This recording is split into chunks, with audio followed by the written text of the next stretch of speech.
Paz e graça da parte do Deus vivo. Bom, meus queridos, eu queria convidá-los hoje para nós estarmos fazendo uma análise em algumas passagens da Bíblia aqui.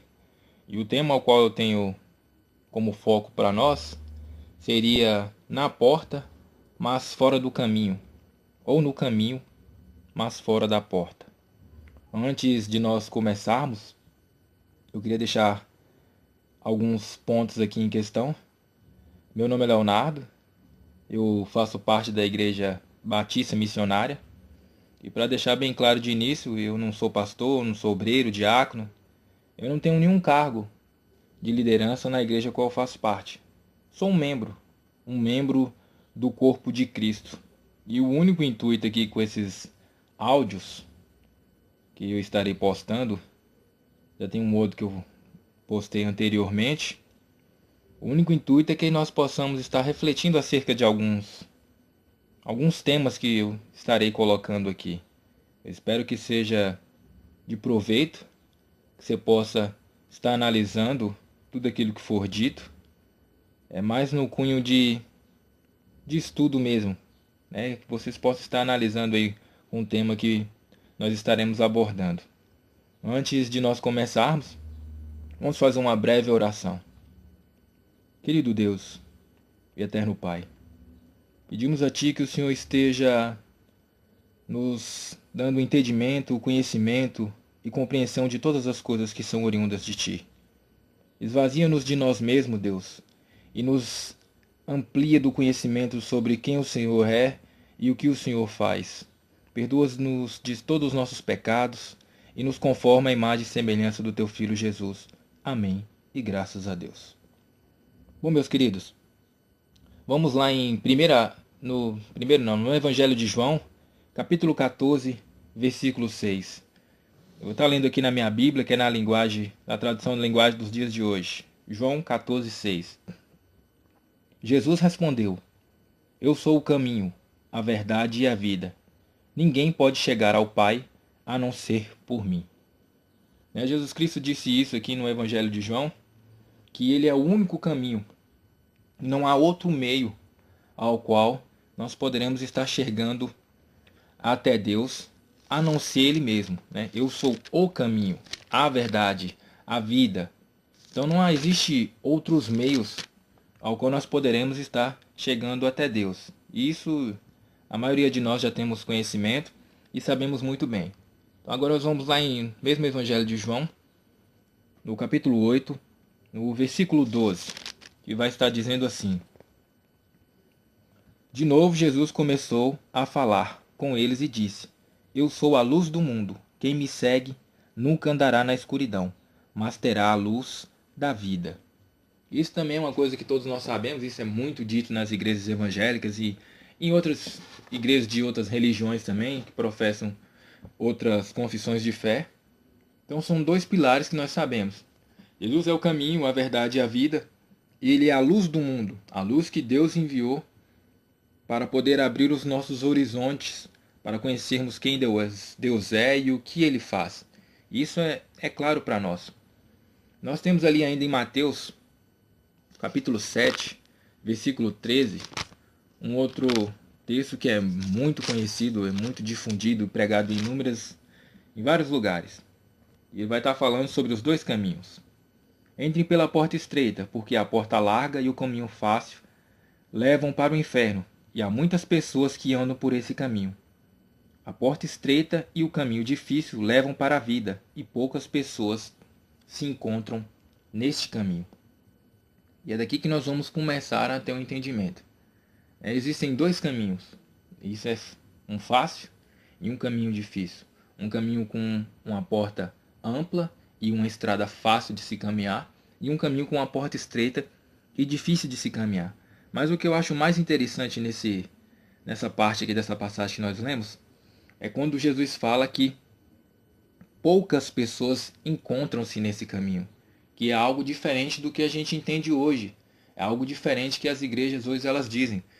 O conceito que, pelo menos que eu vejo em inúmeros lugares passando aí, é que há inúmeras pessoas que estão caminhando na porta estreita. Por isso que eu estou querendo abordar esse tópico com vocês aqui. Na porta, mas fora do caminho, ou no caminho e fora da porta. Por que eu quero abordar esse tema?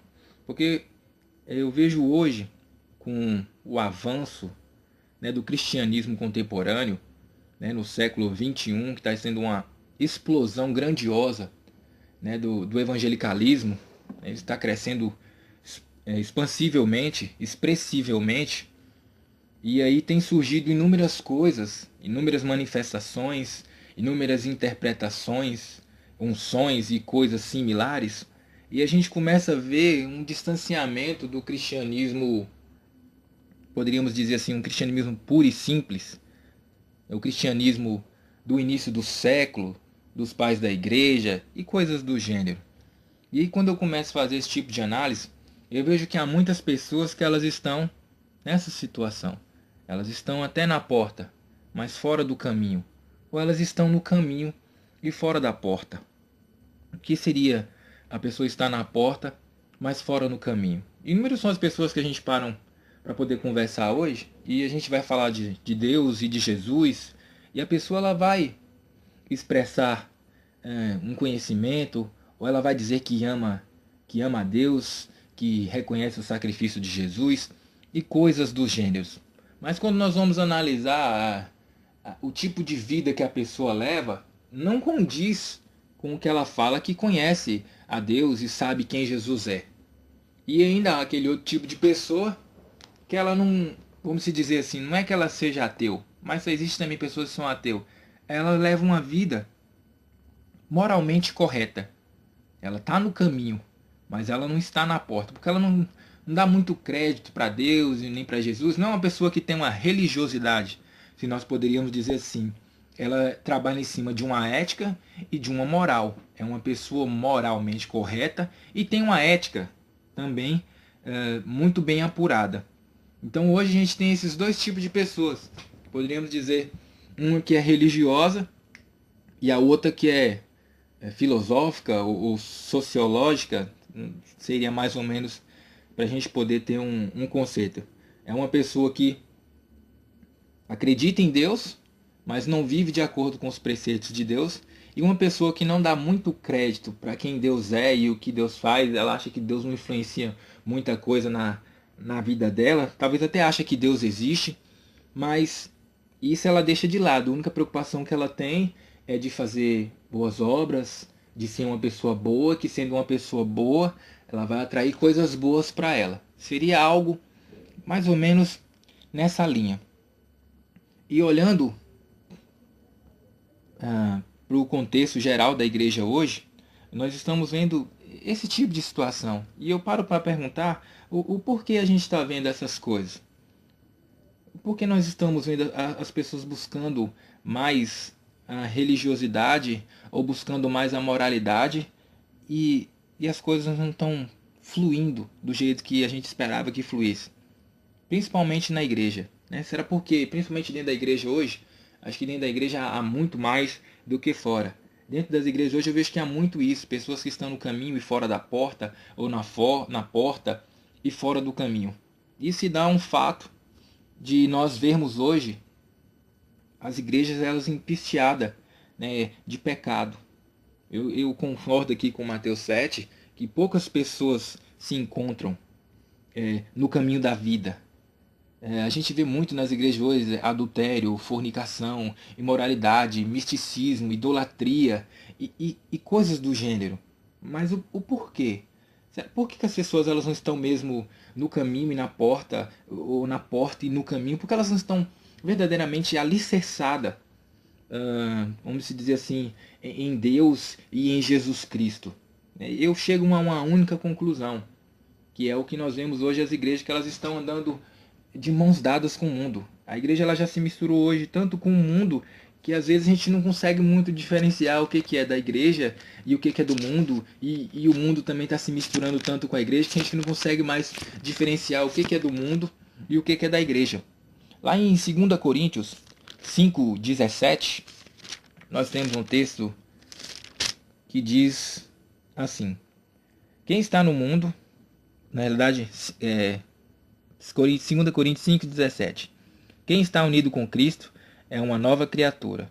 As coisas velhas se passaram e eis que tudo se fez novo. Esse é um texto primordial, que diz o quê? Aquele que está em Cristo é nova criatura, teve um novo nascimento, uma nova mente, a forma com que ela vê as coisas é mudada, é uma nova criatura. Eis que todas as coisas se fizeram novas, todas as coisas velhas se fizeram novas. E eu vejo essa falta, é a falta dessa novidade de vida, essa falta de novo pensamento, de novo olhar para as coisas dentro das igrejas dos dias de hoje, do século 21. E esse é um dos fatos que eu vejo que há poucas pessoas que estão verdadeiramente alicerçadas em Deus e purificadas pelo sangue de Jesus Cristo. Esse eu acho que é um dos fatos que eu olho hoje e vejo inúmeras pessoas que estão fazendo inúmeras coisas em vão, porque elas estão no caminho, mas estão fora da porta, ou estão na porta e estão fora do caminho. Ainda em Efésios, capítulo 4, versículo 25, vai estar dizendo uma outra coisa interessantíssima. Por isso, não mintam mais. Efésios 4, 25. Que cada um diga a verdade para o seu irmão na fé, pois todos nós somos membros do corpo de Cristo. Se vocês ficarem com raiva, não deixem que isso faça com que vocês pequem, e não fiquem o dia inteiro com raiva. Não deem ao diabo oportunidade para tentar vocês. Quem roubava, que não roube mais. Porém, comece a trabalhar a fim de viver honestamente e de poder ajudar os pobres. Não digam palavras que fazem mal aos outros, mas usem apenas palavras boas que ajudam os outros a crescer na fé e a conseguir o que necessitam, para que as coisas que vocês dizem façam bem aos que as ouvem. E não façam com que o Espírito de Deus fique triste, pois o Espírito é a marca de prosperidade, de propriedade na realidade, de Deus colocada em vocês, a qual é uma garantia de que chegará o dia em que Deus os libertará. Abandone toda amargura, todo ódio e toda raiva. Nada de gritarias, insultos e maldades. Pelo contrário, sejam bons e atenciosos uns para com os outros. E perdoem uns aos outros, assim como Deus, por meio de Cristo, perdoou vocês. Esse é mais um fato que eu vejo que está faltando hoje. Aqui na minha Bíblia, aqui de início, assim, ela fala assim, como viver a nova vida. Porque é nos falado que nós recebemos uma nova vida. Mas eu não vejo muito em algumas igrejas, em sua grande maioria. Claro que nós temos as exceções. Mas eu não vejo as igrejas elas trabalhando nisso. Né? Que é algo interessante de Deus, que portanto não mintam mais. Não digam palavras torpes. Quem roubava não roube mais. Não guarde rancor, não guarde ira. Pelo contrário, sejam bons, atenciosos uns para com os outros. A gente não está vendo muito hoje as igrejas focadas nesse tipo de coisa, de ensinar a pessoa como é que nós temos que viver essa nova vida em Cristo Jesus. A gente está vendo as igrejas, elas voltando, em sua maioria, né, das igrejas, elas voltando para outras coisas, coisas terrenas, coisas materiais, coisas sentimentais da pessoa, resolver o problema da pessoa do aqui e agora, e essa preocupação com a nova vida, essa moldagem do novo caráter que a gente leva de vida em Cristo Jesus, eu vejo que as igrejas elas não estão muito preocupadas com esse tipo de coisa. A gente tem ali ainda um versículo interessante em Gálatas 5,19, que é uma coisa que a gente ainda está vendo, pelo menos aqui nas igrejas da minha cidade, a gente vê muito que as igrejas elas estão tendo muito isso. Gálatas 5,19, que são as coisas que a natureza humana produz. Essas coisas são bem conhecidas. Elas são a imoralidade sexual, a impureza, as ações indecentes, a adoração a ídolos, feitiçaria, inimizade, brigas, ciumeiras, o acesso de raiva, a ambição egoísta, desunião, divisões, invejas, bebedeiras, farras e outras coisas parecidas com essas. Repito o que já disse, os que fazem essas coisas não receberão o reino de Deus. Novamente o final é algo do mais interessante. Os que fazem essas coisas, elas não receberão o reino de Deus, né? Qual é uma das grandes preocupações que a gente vê que muitas pessoas têm dentro das igrejas hoje? É que as igrejas estão abarrotadas com esse tipo de problema. Impureza, ações indecentes. Às vezes a gente chega a ver até adoração de ídolos. Não um santo de gesso, mas a gente vê a adoração de ídolos, de pessoas, de objetos que são oriundos de campanhas e coisas similares. A gente vê inimizades, é uma coisa que está tendo muito dentro das igrejas, brigas, ciumeiras, acesso de raiva, ambição egoísta, a desunião. Se é um lugar que as pessoas elas são desunidas, são nas igrejas evangélicas, né, do século XXI, em sua maioria. É claro que a gente tem as exceções, mas divisões, facções, contendas, esse tipo de coisa é uma coisa que está impregnada dentro das igrejas e a gente vê que são poucos os lugares, poucas as igrejas que elas estão preocupadas com esse tipo de problema. Novamente eu vou falar o final aqui que fala, né, se você parar para pensar bem, é algo que nós temos que pensar muito. Repito o que já disse, os que fazem essas coisas não herdarão o reino dos céus. Nós temos que tentar viver, como estava lá em Efésios 4:25, eu li do 25 até o 32, né, como viver a nova vida, né, uma vida de paz. E se resumiria nos dois principais mandamentos que nós temos: amar ao Senhor teu Deus com toda a tua alma, todo o teu coração, todo o teu entendimento, e ao teu próximo como a ti mesmo. E se nós amamos o nosso próximo como a nós mesmos, nós temos que começar a despertar para esse tipo de coisa, que há inúmeras pessoas que estão justamente desse jeito aí. Elas estão fazendo uma caminhada, e infelizmente quando elas chegarem na reta final, quando elas passarem a faixa de chegada, infelizmente elas vão ter uma grande surpresa. Eu trabalho muito nisso, que eu acho que o dia do juízo final, que a igreja, né, no contexto que nós temos hoje de igreja, que as igrejas forem chamadas para serem julgadas, será o dia de maior desapontamento. Será mais ou menos aquilo que Jesus Cristo disse: apartai-vos de mim, maldito, vocês que praticais a iniquidade, eu não vos conheço. Porque a maioria das pessoas hoje, elas estão desse jeito, elas estão vivendo um evangelho meia boca, um evangelho raleado, né? Não é um evangelho puro, um evangelho completo, um evangelho sólido e íntegro. As pessoas hoje elas estão se contentando com muito pouco, elas não procuram conhecer mais as coisas de Deus.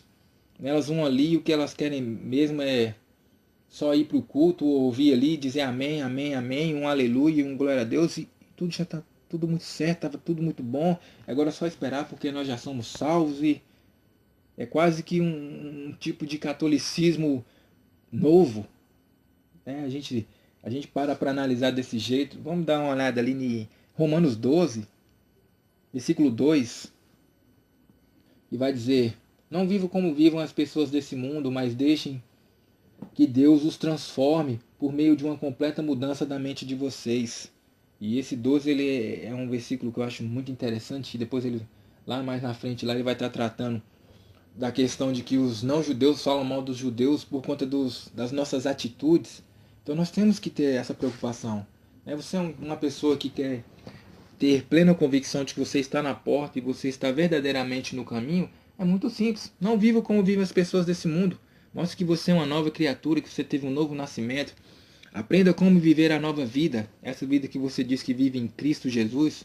Não se amolde, não se conforme com as coisas do mundo, porque a igreja dos dias atuais, ela está fazendo muito isso. Ela está pegando as coisas do mundo e trazendo tudo para dentro das igrejas, porque as igrejas elas estão cheias de pessoas que não são do mundo e não são da igreja. Elas estão ali no meio termo, né? Elas querem as coisas de Deus, mas elas não querem desapegar das coisas do mundo. E nós não devemos viver essa vida, né? Não vamos viver como vivem as pessoas desse mundo, mas deixemos que nós sejamos transformados, né? A renovação da nossa mente, a renovação dos nossos corpos, né? Vamos nos dedicar inteiramente ao nosso Senhor, o único e Salvador. Amém? Vamos dar mais uma voltada ali em Gálatas 5:24.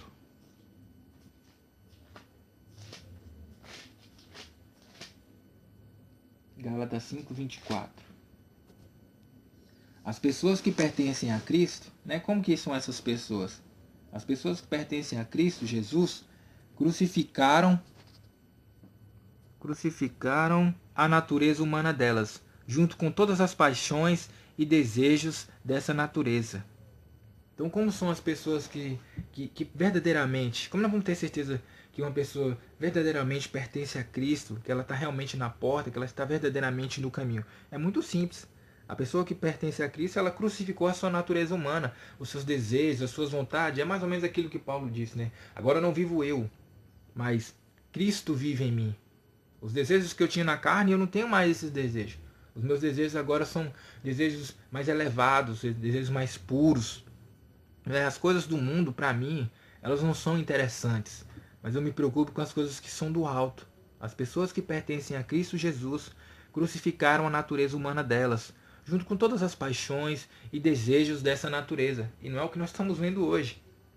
Mesmo a gente tendo esse crescimento estrondoso do evangelicalismo moderno, pessoas de tudo quanto é tipo estão vindo para a igreja, isso não nos deve deixar muito felizes, muito empolgados, porque a maioria dessas pessoas, elas ainda não abandonaram seus desejos carnais, ainda não mortificaram a sua carne. Elas estão vindo para a igreja e estão trazendo toda aquela bagagem do mundo. E é por isso que nós vamos vendo hoje dentro das igrejas algumas coisas que a gente começa a ficar até horrorizado, que se os nossos avós soubessem que essas coisas estariam acontecendo hoje, eles ficariam de cabelo em pé. Hoje nós dizemos, inúmeras pessoas dizem, que estão no caminho, que estão na porta, mas quando nós vamos olhar, nós vamos fazer uma análise mais completa, sistemática, fica uma questão a se perguntar aí.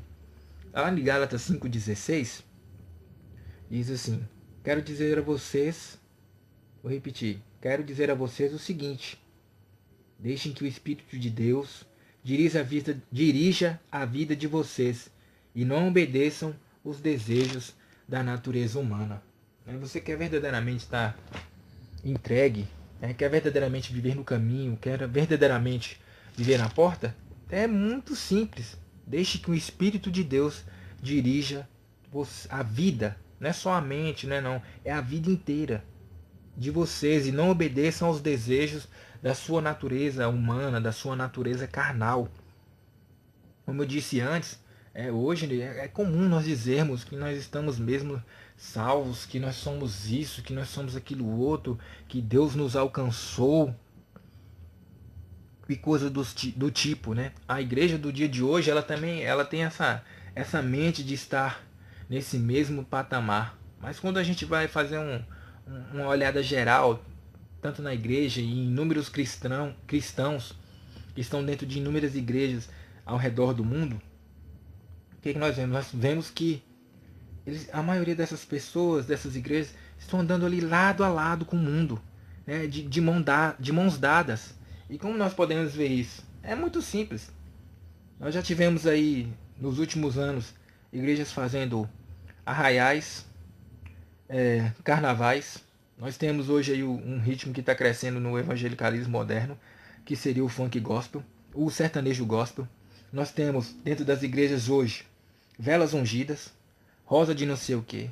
Nós temos o cordão de não sei o que também. A gente tem o terço ungido, corrente de milagres, tijolo. Nós temos fronha e inúmeras outras coisas que mostram que a igreja está pegando tudo aquilo que já foi errado, tudo aquilo que ela já disse que era algo que não prestava, e trazendo para dentro do culto, e pegando aquilo ali e seria uma palavra, mas eu acho que ela não existe, e santificando essas coisas, pegando as coisas do mundo. Você vê as pessoas pegando hoje, fazendo paródia com o nome de Deus. Você vê que em igrejas que está tendo hoje stand-up comedy no culto, ali no púlpito, e os crentes estão achando isso muito bom, muito bem. Pastores pregando vestidos fantasiados de personagens de televisão. E aí você vai vendo que a igreja está fazendo parte do mundo. A primeira vez que eu vi uma coisa dessa, eu fiquei horrorizado. Uma igreja participando de era tipo como se fosse um campeonato de quadrilha. E o pessoal ali fazendo o arraiá gospel. Aqui na minha cidade nós já tivemos 2 anos seguidos já. Igrejas fazendo arraiá gospel, festa country gospel, com touro mecânico, e o pior de tudo, que eu acho isso tudo, no meio do culto. E essas pessoas, elas se dizem, elas dizem que estão na porta, elas dizem que estão no caminho, mas quando eu paro para olhar, eu não consigo ver isso na vida delas, eu não consigo associar esse tipo de atitude principalmente no culto. Uma atitude de pessoas que têm o temor de Deus, né, que foram lavadas pelo sangue de Jesus Cristo. Ali em 1 João, no capítulo 2, no versículo 15, 1 João 2,15, vai estar dizendo assim: não amem o mundo, nem as coisas que há nele. Se vocês amam o mundo, não amam a Deus, o Pai. Nada que é deste mundo vem do Pai. Os maus desejos da natureza, a vontade de ter o que agrada os olhos e o orgulho pelas coisas da vida. Tudo isso não vem do Pai, mas do mundo. E o mundo passa com tudo aquilo que as pessoas cobiçam. Porém, aqueles que fazem a vontade de Deus vive para sempre. Não amem o mundo. E não é o que nós estamos vendo a igreja de hoje fazer. A igreja de hoje está amando o mundo. Ela está trazendo o mundo para dentro da igreja. Os pastores de hoje, eles, quando vão preparar os seus sermões, eles ficam pensando o que eu vou falar, que vai agradar o irmão fulano, que vai agradar a irmã fulana. Hoje em dia nós não temos homens ungidos. Nós temos os métodos ungidos, né? A pessoa usa métodos de retórica, métodos de estudos da mente e do corpo das pessoas para poder induzir elas a uma espiritualidade, né? Já não se há aquele fervor e aquele temor, né? As pessoas elas não se convertem hoje verdadeiramente e também não vão para dentro das igrejas por causa de Deus. As pessoas vão porque ela queria muito, vamos fazer um exemplo aqui do funk. Ela começou a achar que o funk não era uma coisa muito legal mesmo e começou a ter um pouco de contato com Deus, aí ela foi para a igreja. Mas só que ela era cantor de funk, ela era cantora de funk. Aí o que ela acontece? Agora ela vem para dentro da igreja e vai cantar o funk gospel agora. Aí esse exemplo aí, nós temos aquele rapaz lá que era cantor dos Havaianos, que eu esqueci o nome dele, Tomzão, né? Que era cantor dos Havaianos, cantor de funk, e tá indo aí em um monte de igreja aí, um monte de lugar aí pra fora aí, e começa a cantar suas músicas lá e tá dizendo ainda que é pra Deus. E o povo pula, grita, rodopia e é uma coisa terrível. Tem umas outras coisas na internet ainda, de umas pessoas fazendo no meio do culto uma paródia com uma música de aquela mulher que era da gaiola, esqueci o nome dela agora, uma loura que cantava funk aí, que agora eu esqueci o que cantava aquela prepara que agora é hora do show das poderosas. E existe um vídeo no YouTube aí das mulheres na igreja no meio do culto cantando essa, não é a música, mas é a música, né? Porque é uma paródia e trouxe ela para dentro da igreja. A gente tem aí, foi sucesso aí no mundo secular aí, no mundo mundano mesmo, aquela da metralhadora, um monte de igreja aí trouxe essa música e toca nos cultos, metralhadora de Jeová. E aí você vai analisando, você vai vendo que a igreja, o cristão de hoje, ele quer Deus, mas ele não quer abrir mão do mundo mais de jeito nenhum. Então ele pega as coisas do mundo e traz para dentro da igreja. E ainda às vezes que a gente escuta alguns comentários que a pessoa fala bem assim: não, nós estamos fazendo isso é porque esse é um meio da gente trazer, né, os perdidos para dentro da igreja. E esses perdidos estão fazendo mais gente perdida. Gente que não era perdida dentro da igreja está ficando perdida por conta desses perdidos que estão vindo para dentro das igrejas com suas perdições, né? A igreja ela não precisa de trazer o mundo para dentro da igreja. Ela tem que levar a igreja para o mundo. Não é o mundo que vai entrar na igreja. É a igreja que tem que ser a luz, né? Porque vocês são sal da terra e luz do mundo. Aí na hora que fala do sal, mas se o sal perde o sabor, não serve para nada. E eu fico vendo hoje inúmeras igrejas que já tiveram sal, mas hoje elas não prestam para nada, perdeu o sabor, perdeu o diferencial, né? Elas já trouxeram tanta coisa do mundo para dentro dela mesmo, que já não tem muita diferença. Há muita igreja aí que a gente vê que não tem muita diferença entre ela e o mundo, não. Ela já está totalmente igual. A única diferença é que ela coloca a palavra gospel na frente de tudo. E nós temos que tomar muito cuidado quanto a isso.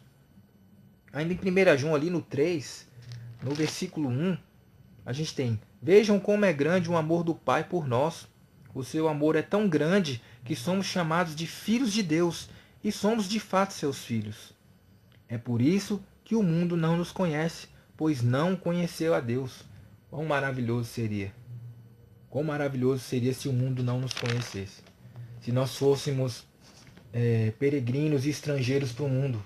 Como seria legal se o mundo não nos aceitasse. Mas infelizmente, né, como nós estamos andando de mãos dadas com o mundo é nosso amigo. O mundo é o nosso parceiro.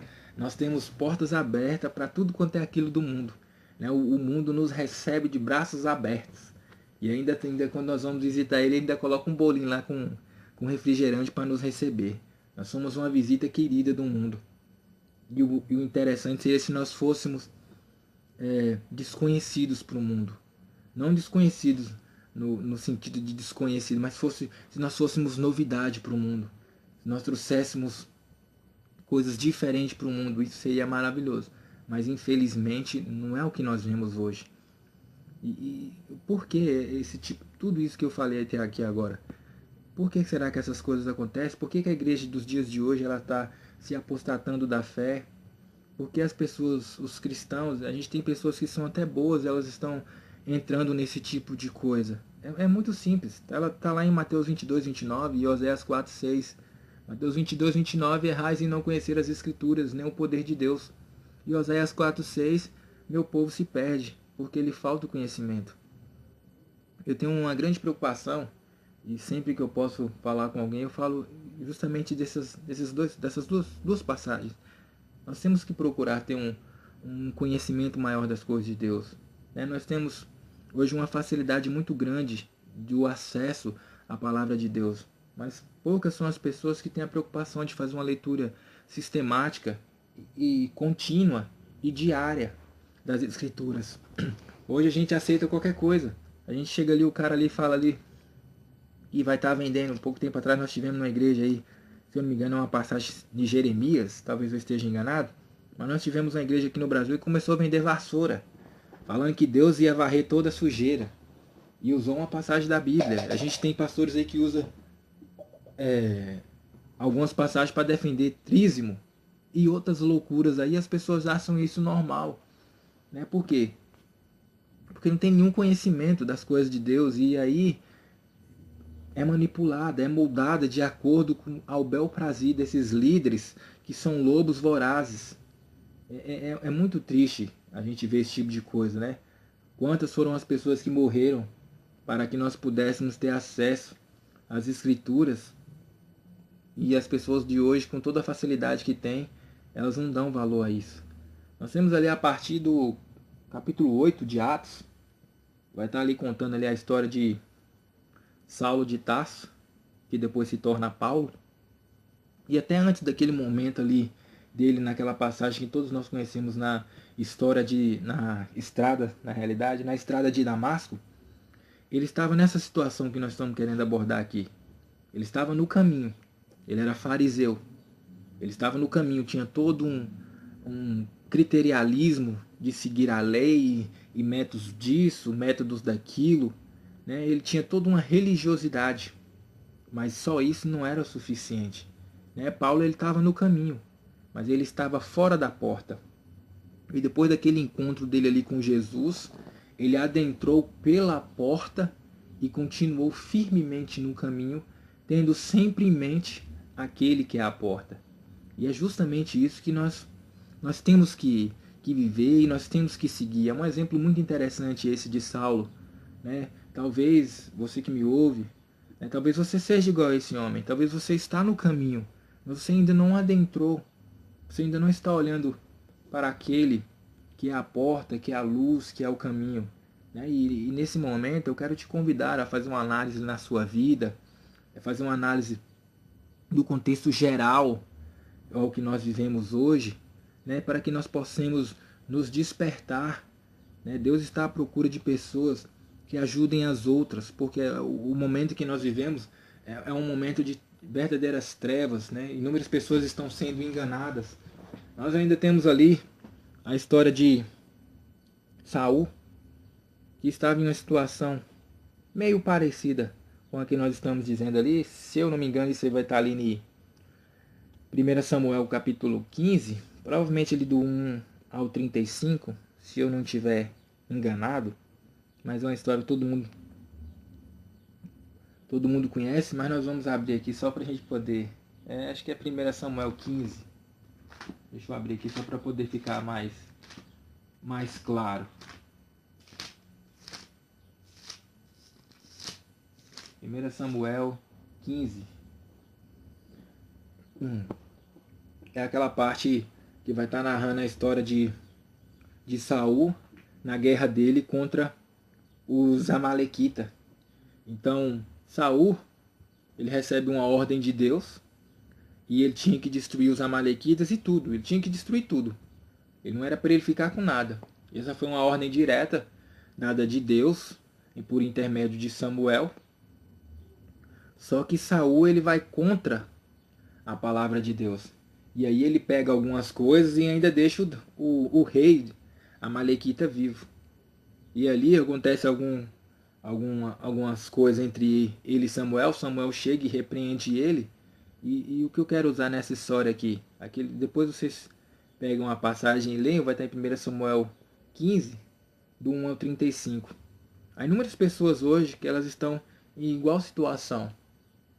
Elas estão na porta. Saul, ele estava na porta porque ele foi chamado por Deus. Né? Deus o ungiu.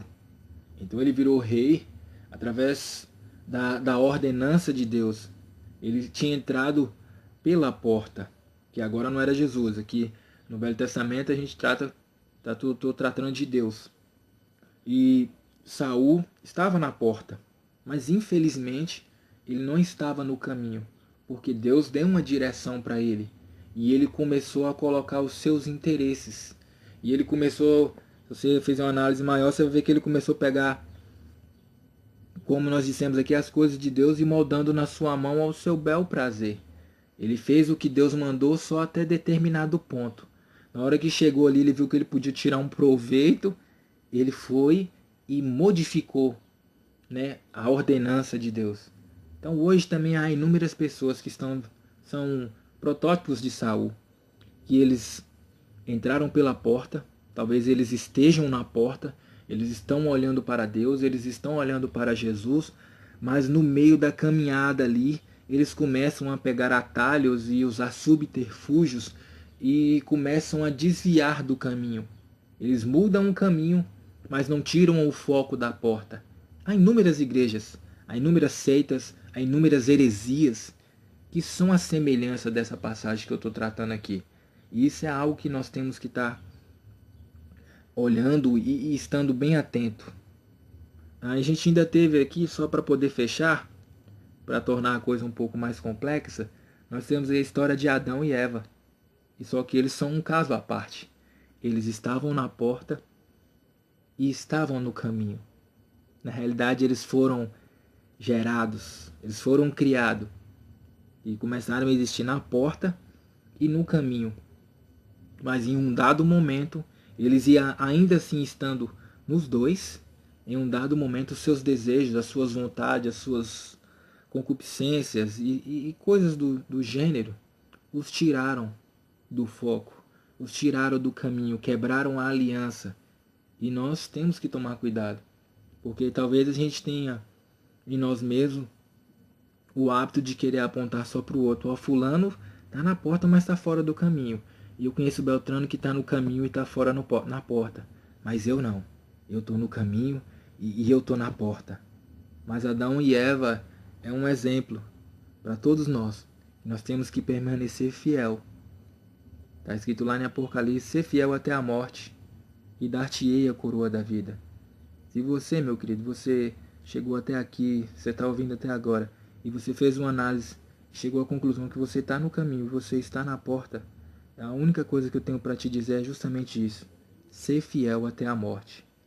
Né? Sendo fiel até a morte, mantendo os princípios, olhando para Deus, preocupado com quem Deus é e o que Deus faz, não esquecendo do sacrifício vicário de Jesus Cristo, e se mantendo no caminho a qual Deus estabeleceu, até a morte. Nós verdadeiramente, nós cremos que nós vamos herdar a vida eterna.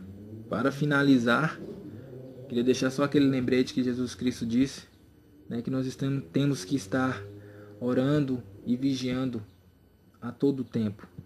Eu agradeço a você que me ouviu até aqui. Eu peço que Deus te abençoe e ilumine os seus caminhos, que você possa ser luz em meio às trevas, que você possa ser o sal verdadeiramente para temperar todo e qualquer lugar onde quer que a planta dos seus pés pise. Que todos à nossa volta possam olhar para nós e ver o resplendor da glória de Deus que emana através da nossa vida, das nossas atitudes e da nossa palavra. Que Deus nos abençoe. Eu queria só fazer uma oração e depois da oração eu finalizo. Que Deus nos abençoe.